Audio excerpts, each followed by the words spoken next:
Hello students, इस video में हम एक्सरसाइज 2.1 के सॉल्यूशंस देखेंगे। चलिए शुरू करते हैं। Find the principal values of the following. ठीक है। Question 1 sine inverse -1/2, question 2 cos inverse √3/2, question 3 cosec inverse 2, question 4 tan inverse -√3, question 5 cos inverse -1/2, question 6 tan inverse -1, question 7 sec inverse 2/√3, question 8 cot inverse √3, question 9 cos inverse -1/√2 और question 10 cosec inverse -√2। इन सभी के हमको क्या करनी है, principal values बतानी है। तो चलिए शुरू करते हैं। Question number 1 sine inverse -1/2। ठीक है। आपको पता है range of principal value branch of sine inverse. Sine inverse की रेंज क्या होती है, -π/2 से π/2। ठीक है। रेंज का मतलब क्या है कि अगर साइन इनवर्स की आप वैल्यू निकालेंगे तो -π/2 से π/2 के बीच में ही आएगी, और इसमें -π/2 और π/2 इंक्लूडेड है। ठीक है, स्क्वायर ब्रैकेट है। ऑल्सो आपको पता है sine of -π/6 equal to -1/2। Sine -π/6 कितना होता है, -1/2। सो देयरफॉर आप बोल सकते हैं principal value of sine inverse -1/2 कितना होगा, -π/6। ठीक है। क्वेश्चन 1 का आंसर क्या आया, -π/6।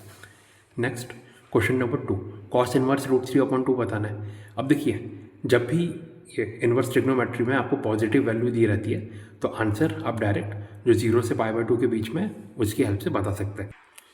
ठीक है, क्योंकि आपको पता है 0 से π/2 के बीच में सभी जो साइन कॉस, ठीक है, और फिर कॉसेक सेक टेन कॉट सभी के सभी पॉजिटिव रहते हैं। तो जब भी पॉजिटिव का आपको इन्वर्स निकालना है तो आप डायरेक्ट 0 से π/2 के बीच में बता सकते हैं।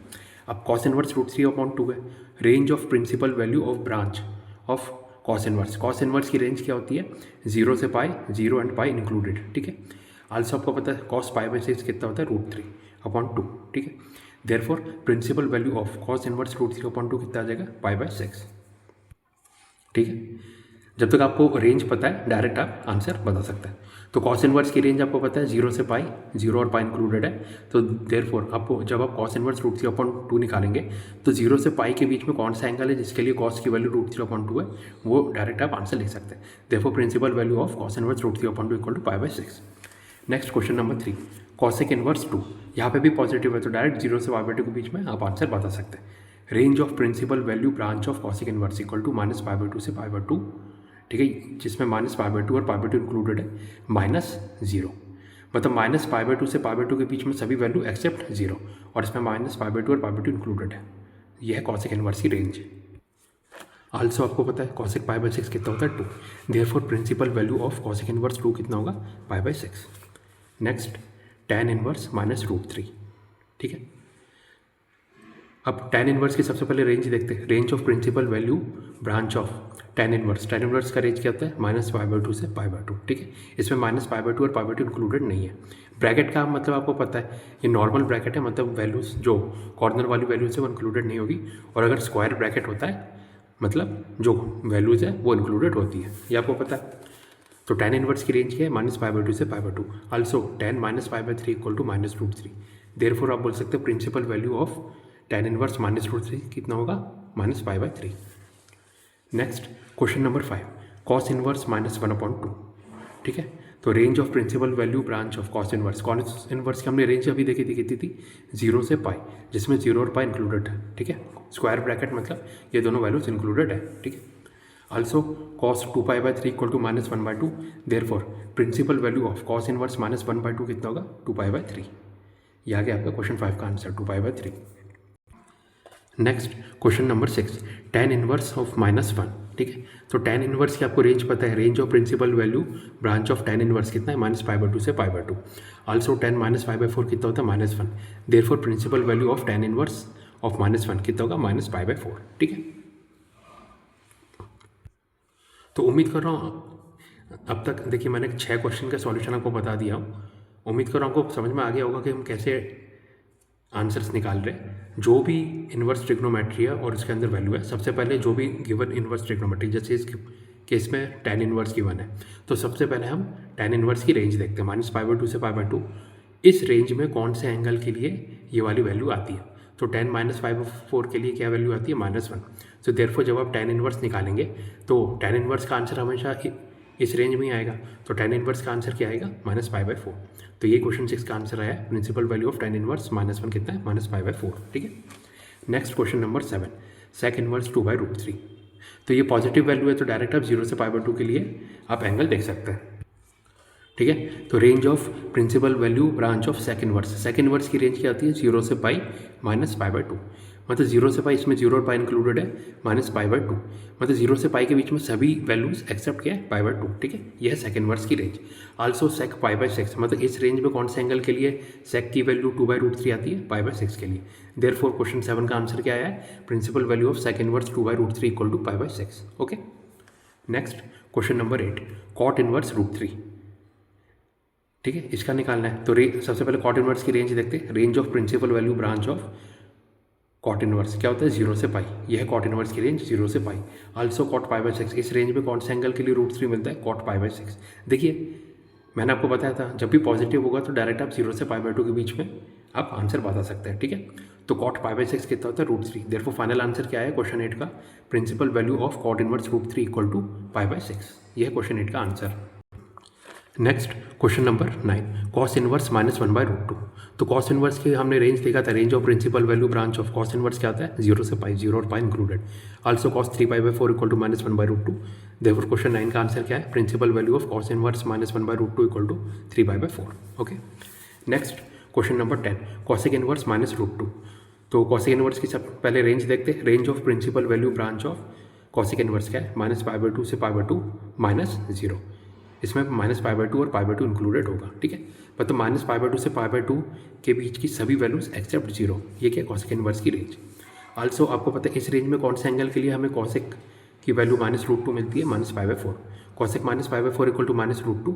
देयरफॉर क्वेश्चन 10 का आंसर क्या है, principal value of cosec inverse -√2 equal to -π/4, ठीक है। ये आ गया क्वेश्चन 10 का answer. Next question number 11।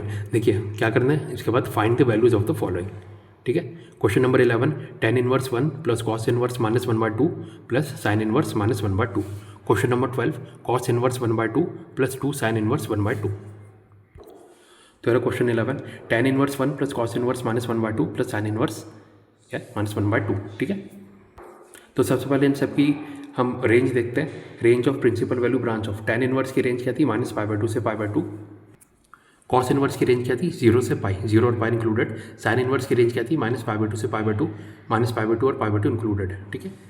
Also आपको पता है tan π/4 equal to 1, cos 2π/3 equal to -1/2 and sine -π/6 equal to -1/2।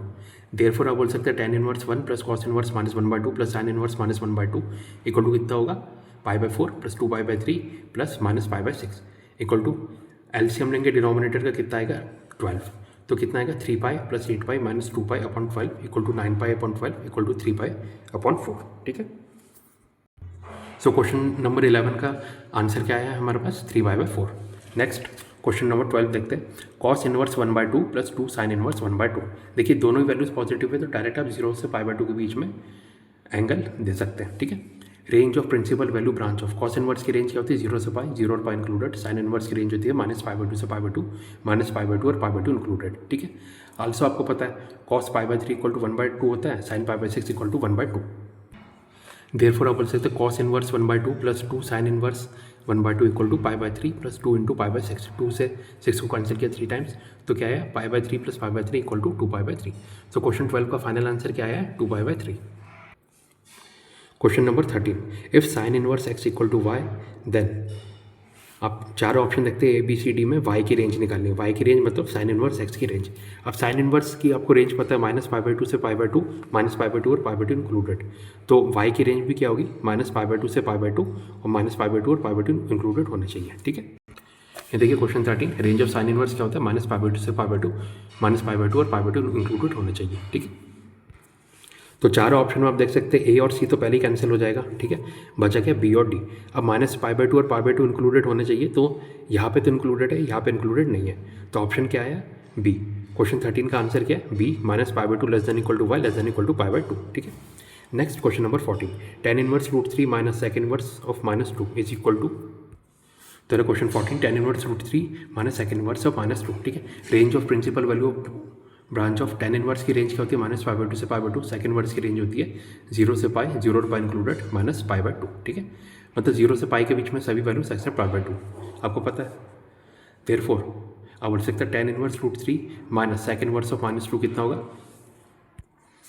tan inverse root three होगा pi by three minus sec inverse of minus two कितना होगा, टू पाई बाय थ्री। ठीक है, मैंने गलती से माइनस कर दिया तो उसे प्लस कर दिया है। तो pi by three minus two pi by three equal to, देखिए डिनोमीटर सेम है तो डायरेक्ट आप सब्ट्रैक्ट कर सकते हैं, pi minus two pi upon three equal to minus pi by three, जो क्या है ऑप्शन नंबर बी।